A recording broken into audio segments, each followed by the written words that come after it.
बिस्मिल्लाहिर्रहमानिर्रहीम। अस्सलाम वालेकुम। आप देख रहे हैं टी एकेडमी और आज का हमारा टॉपिक है एडिशन वर्ड प्रॉब्लम।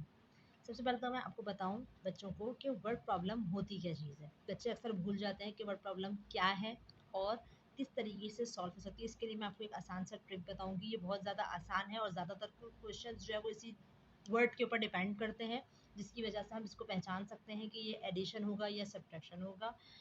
इसके अलावा सबसे पहले तो बताऊँ वर्ड प्रॉब्लम होता क्या है। वर्ड प्रॉब्लम जो है, जैसे कि मैं आपसे कहूँ, हम आपको एडिशन और सब्ट्रैक्शन देते हैं कि आप जो है वो 2 में से 1 माइनस कर दें या 4 में से 2 माइनस कर दें, तो ये तो एक सिंपल सा क्वेश्चन हो जाता है एडिशन का, ठीक है, सॉरी सब्ट्रैक्शन का।